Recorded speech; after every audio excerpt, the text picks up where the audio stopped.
Hi, my name is Adam Hamilton, author of 24 Hours That Changed the World.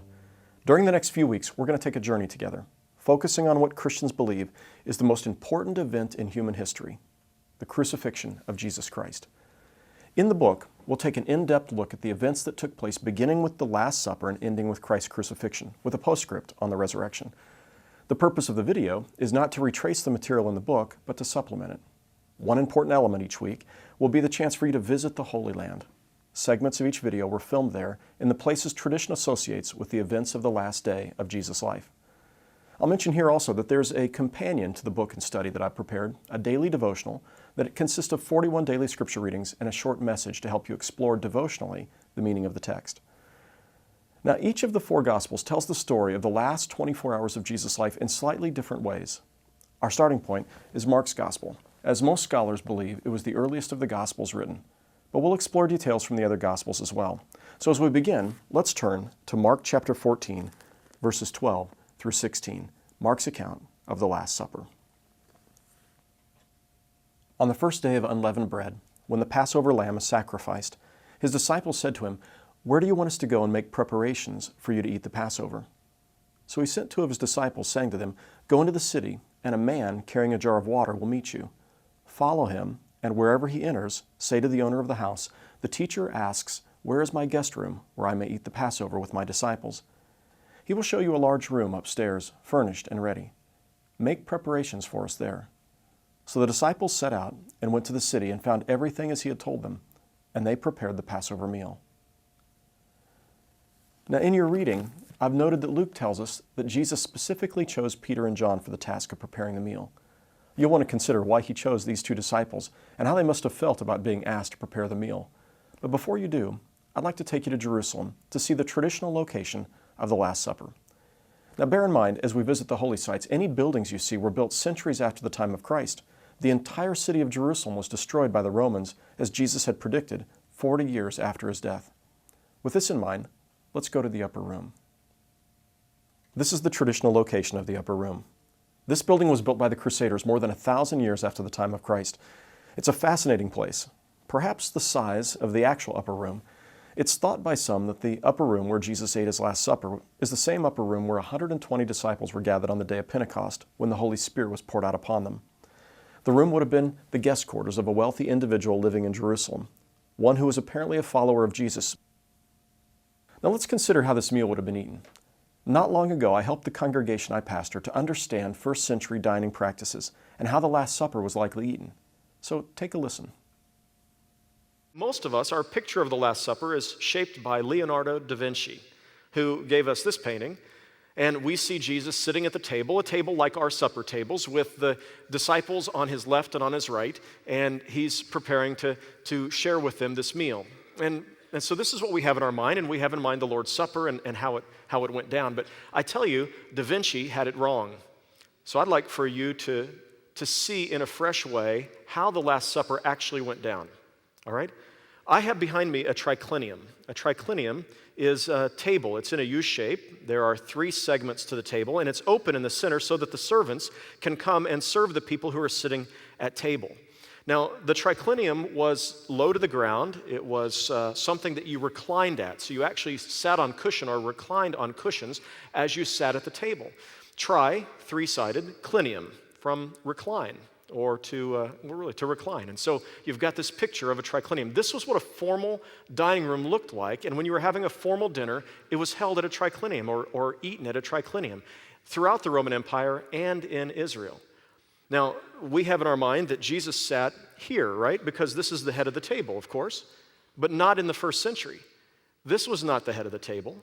The head of the table was here. And one reclined at this table, no shoes on. The shoes were left at the door. It was impolite to eat with your shoes on. And so one reclined. You reclined with your left arm down, and you ate with your right hand. And as you did this, the host of the dinner sat here in this place. This was the place of honor. And then to their right and to their left were the positions of honor, the places that they reserved for those closest to them. So remember, the disciples wondered who would sit on his right hand and his left hand when he came into his glory. These were the positions of honor. Now, let me remind you of a few things. It's helpful when you see this and understand this is how people ate. First of all, with the feet behind and barefoot. This helps you understand the stories. Perhaps in Luke chapter 7, when Jesus is eating at the home of Simon the Pharisee, and a prostitute comes. Do you remember this story? And she weeps at his feet while he's eating at the table. Do you see why she's weeping at his feet? Because this is the closest she could get to the supper table. When in the gospel reading last week, we found that Jesus was eating at the home of Simon the leper, and Mary, the sister of Lazarus, came and anointed his feet with oil. And in John, she anoints his feet because she can't reach his head. His head is over here, his feet is here. This begins to make sense to us. When Jesus went to wash the disciples' feet, they would have turned around, and he would have washed their feet. So this is how they would have eaten this meal. Now, let me remind you as I continue to sit here that John's gospel tells us that Jesus says, one of you will betray me. And as he says this, Peter sort of whispers or speaks across the table to John, who's sitting next to Jesus, and says, ask him who it is who's going to betray him. And the gospel writer, John, tells us that he, John, leaned against Jesus' breast to ask the question. Do you understand how that happened now? He's leaning against Jesus, and he's saying, Master, which one will betray you? That tells us that John is sitting here in one of the honored positions. Now listen to Jesus' response. The one that I dip the sop with will betray me. Who's he going to dip the sop with? The person on his left. Who's sitting in the other honored position? Judas Iscariot. Having seen the place in Jerusalem where Christians remember the Last Supper, and having understood how the meal would have been eaten, let's consider the meaning of this meal. This was a Passover Seder they were eating. The Passover Seder was celebrated once a year, and it's a festive occasion when the Jewish people remember their story. The meal takes them back more than 3,000 years ago to a time when God delivered their forebears from slavery in Egypt. Listen as my friend Rabbi Amy Katz describes the meaning of the Passover Seder.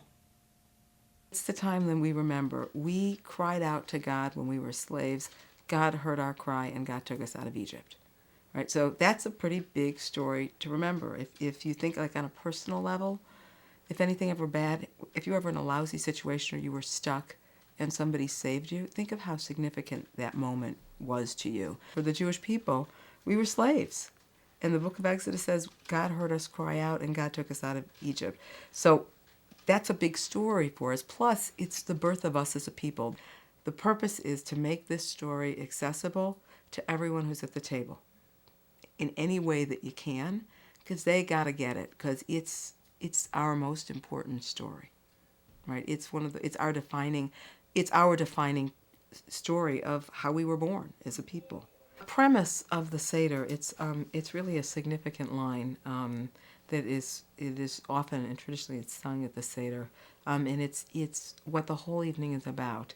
It comes from the Mishnah, and it says, in every generation, a person should see him or herself as if he or she were slaves in Egypt. You start out as a slave, and at the end of the night, you were free. It's a meal filled with rituals. I mean, every aspect of it is filled with ritual, from the food that you eat to how you eat it to how you sit. There's a whole order of things that you're supposed to do, and there's a book called a Haggadah that you read through.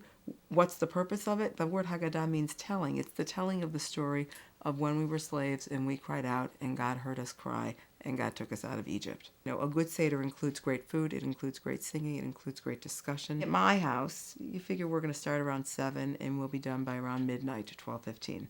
A lot of it is really about the discussion of what happened and understanding not just what happened, but how we've understood what's happened and how we've told the story over the years. The book of Exodus commands us that you should eat matzah, you should eat the bitter herb, and you should eat the lamb.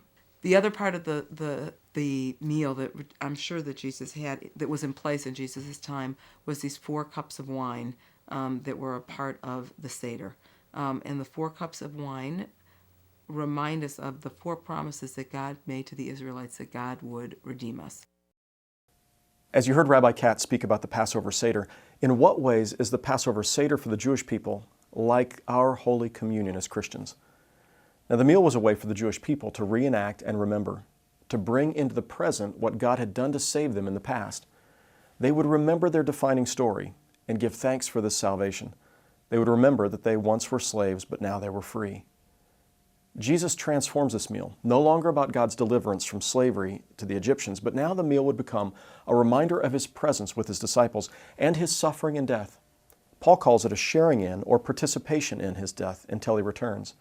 By means of this holy meal, we remember that we once were slaves to sin and death, but now we've been saved from sin and death and given new life. By means of this meal, Christians recall Christ's death. The act of receiving the meal is a way of saying, I've decided to follow Jesus. And then eating the bread and drinking the wine, we say, Lord, come and dwell in me and forgive me and make me yours. The disciples would never forget this holy meal. Each time they broke bread together, they remembered it, and they remembered Him. When they gathered for worship, they shared in a meal, and as they did, they felt His presence in the breaking of the bread and the drinking from the cup. For this reason, the meal was both sacred and joyful for them, as it still is for us today.